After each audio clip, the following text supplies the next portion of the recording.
Hello friends, my name is Kajal Aggarwal. Welcome to my channel. अपने आज की वीडियो में मैं एसएससी सीएचएसएल एग्जामिनेशन के बारे में बात करूंगी। इसके लिए क्या एसेंशियल क्वालिफिकेशन होती है, एग्जाम पैटर्न क्या है, टियर 1 टियर 2 क्या है, स्किल टेस्ट क्या है, साथ ही इस एग्जाम की बेस्ट स्ट्रेटजी मैं आप लोगों से शेयर करूंगी। उसी स्ट्रेटजी को फॉलो करके ये एग्जाम मैंने क्लियर किया है। मैंने इसके अलावा SSC CGL pre, CPO, stenographer, DRDO, railway, ALP और जेईई के एग्जामिनेशन क्लियर किए हुए हैं। अब सीएचएसएल एग्जामिनेशन के बारे में बात करते हैं। इसके लिए एसेंशियल क्वालिफिकेशन 12th पास होती है। अगर आपने 12th पास किया हुआ है तो आप ये एग्ज़ाम दे सकते हैं।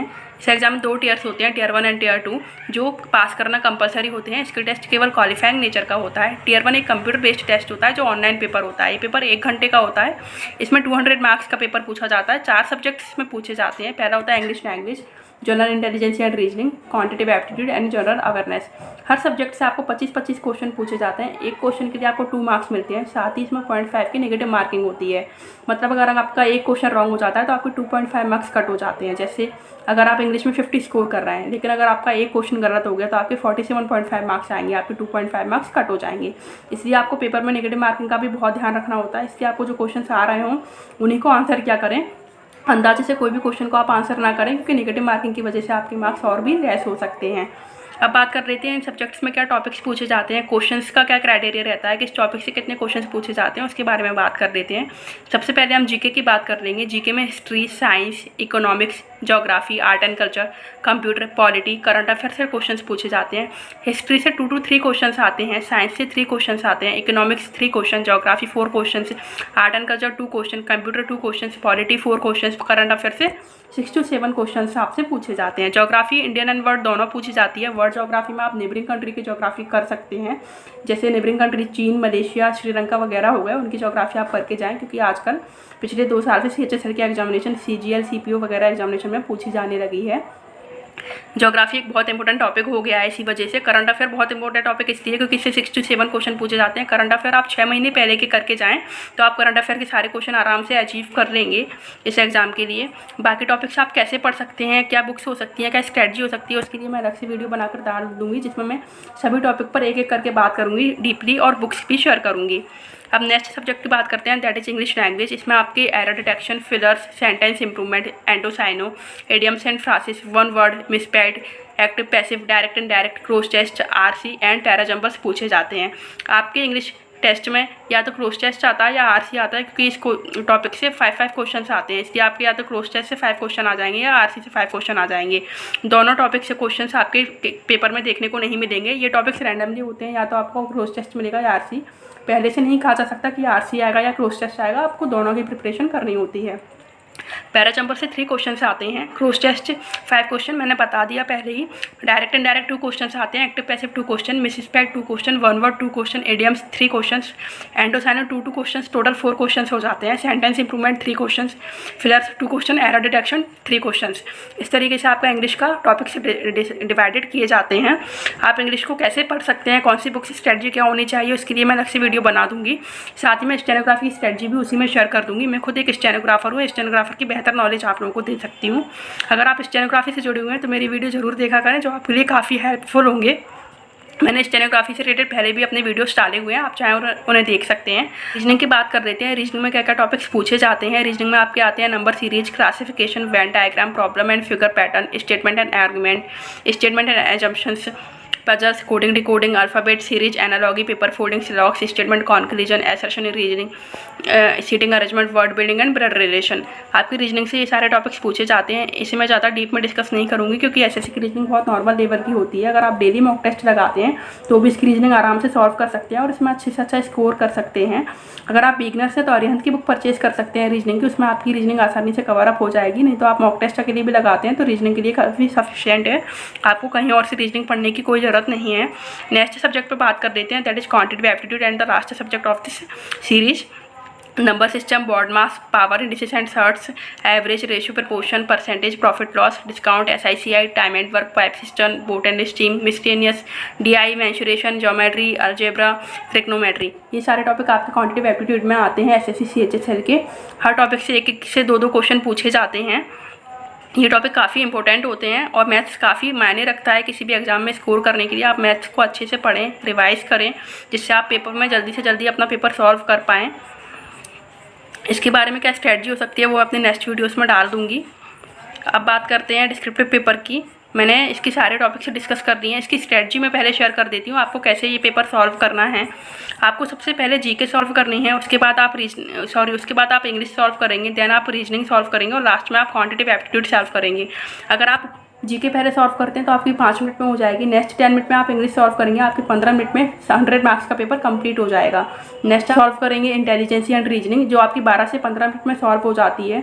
नेक्स्ट आप क्वांटिटेटिव एप्टीट्यूड सॉल्व करेंगे, जिससे आपका पूरा पेपर, अगर आप ये स्ट्रेटजी फॉलो करते हैं तो करीब 40 मिनट में कंप्लीट हो जाएगा। बाकी मिनट्स में आप अपना पेपर चेक कर सकते हैं। अगर आपने कोई क्वेश्चन स्किप किया हुआ है तो उसे आराम से बैठकर सॉल्व कर सकते हैं। अगर आप इस स्ट्रेटजी फॉलो करेंगे तो 1 घंटे से कम टाइम में आप अपना पूरा पेपर सॉल्व कर लेंगे। मैंने भी एग्जाम का पेपर सॉल्व करने के लिए यही स्ट्रेटजी फॉलो की थी और आराम से अपना पूरा पेपर अटैम्प्ट कर दिया था।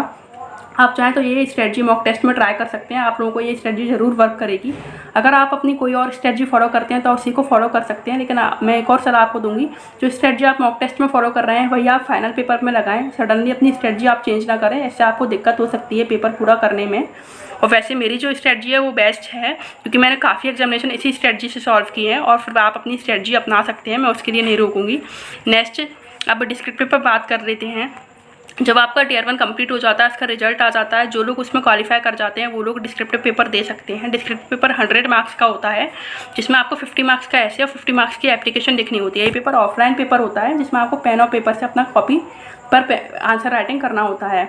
ऐसे के लिए आप करंट अफेयर से प्रैक्टिस कर सकते हैं। जब भी आपका डिस्क्रिप्टिव पेपर आ जाए, कम से कम आप 1 महीने पहले से ऐसे लिखने की प्रैक्टिस शुरू कर दें। इसके लिए करंट के जो भी टॉपिक हैं आप उन्हें दे सकते हैं, और साथ ही जो सामाजिक मुद्दे होते हैं, सोशल मुद्दे, उन्हें आप लेकर अपना ऐसे लिख सकते हैं। अगर आप जितनी ज़्यादा प्रैक्टिस करेंगे मेन एग्जाम में, आप उतनी ही जल्दी अपना ऐसे का टॉपिक पूरा तैयार कर पाएंगे। आप मन में ही सोच लेना है आपको कि आपको क्या लिखना है अपने ऐसे पर, उसके बाद उसको आंसर राइटिंग करना है।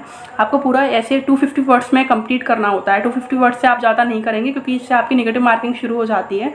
और 250 वर्ड्स से कम में भी कंप्लीट नहीं करेंगे, क्योंकि इससे आपके मार्क्स कम हो जाते हैं। आप 10 वर्ड्स प्लस और माइनस लेके चल सकते हैं, इससे ज़्यादा आप लेकर ना चलें। कोशिश करके आप 250 वर्ड्स में अपना ऐसे कंप्लीट कर पा रहे हैं। ऐसा आप प्रैक्टिस से कर सकते हैं। आपकी प्रैक्टिस जितनी ज़्यादा अच्छी होगी, आप अपना ऐसे उतने अच्छे से लिख पाएंगे। इसके लिए आप करंट के टॉपिक लें और सामाजिक मुद्दे उठाएं। एप्लीकेशन भी 50 मार्क्स की होती है। एप्लीकेशन से नॉर्मली ऑफिशियली अनऑफिशियली टाइप के मैटर पूछे जाते हैं। अनऑफिशियल में परिवार से रिलेटेड मैटर आ जाता है लिखने के लिए, उस पर एप्लीकेशन आपको लिखनी होती है। और ऑफिशियल में आप कोई भी सामाजिक मुद्दे पर भी एप्लीकेशन लिखने को बोल सकते हैं, जिसे हम लेटर भी कह सकते हैं। या आपको 150 वर्ड्स में कंप्लीट करना होता है। इसमें भी ऐसी जैसी प्रोसेस चलती है, +10 वर्ड्स या -10 वर्ड्स लेके चल सकते हैं। नॉर्मली 150 वर्ड्स में कंप्लीट करने की कोशिश करें। इस पेपर में आपको 33 मार्क्स आना जरूरी होता है। इससे कम मार्क्स अगर आपके आते हैं तो आप इस एग्जाम के लिए क्वालिफाई नहीं कर सकते हैं। एग्जाम में पास होने के लिए आपको कम से कम 33 मार्क्स आना जरूरी है। अगर आपके 33 मार्क्स आते हैं तो आप इस एग्जाम को पास कर देते हैं। इसका रिजल्ट 2-3 महीने में डिक्लेयर कर दिया जाता है। आपका एक बार डिस्क्रिप्टिव हो जाता है तो इसके बाद टियर 1 और टियर 2 का कंबाइंडली कट ऑफ निकाला जाता है। फिर डिपेंड करता है आपका सिलेक्शन उसी पर। अगर आपका टियर 1 टियर 2 का कंबाइंडली कट ऑफ क्लियर हो रहा है तो आप ये एग्जाम क्लियर कर जाते हैं, अदरवाइज आप एग्जाम क्लियर नहीं कर पाते हैं। इसलिए आपको टियर 1 और टियर 2 में दोनों में अच्छी मेहनत करनी है, जिससे आप अच्छे से अच्छा स्कोर कर सकें और कंबाइंडिंग स्कोर आप अपना क्वालिफाई कर सकें। नेक्स्ट आपका स्किल टेस्ट होता है, जिसमें आपको कोई मार्क्स नहीं मिलते हैं। ये क्वालिफाइंग नेचर का होता है, लेकिन आप इसको छोड़ भी नहीं सकते हैं, कंपलसरी होता है। ये इस एग्जाम की फाइनल प्रोसेस होती है। इसमें आपको टाइपिंग करनी होती है। टाइपिंग आपको 35 वर्ड पर मिनट की स्पीड से इंग्लिश टाइपिंग करनी होती है, और हिंदी टाइपिंग के लिए आपको 30 WPM की स्पीड से करनी होती है। आप हिंदी टाइपिंग करेंगे या इंग्लिश टाइपिंग करेंगे, ये आपके फॉर्म पे डिपेंड करता है। जब आपने फॉर्म भरा होगा तो उसमें हिंदी टाइपिंग या इंग्लिश टाइपिंग का ऑप्शन चूज़ किया होगा। इसके टेस्ट में आपको उसी मोड पर टाइपिंग करनी होती है। आप लास्ट टाइम में अपना टाइपिंग मोड चेंज नहीं कर सकते हैं। टाइपिंग के लिए आप 2 महीने की प्रैक्टिस भी कर लेंगे तो आपकी टाइपिंग स्पीड आसानी से बर्न हो जाएगी।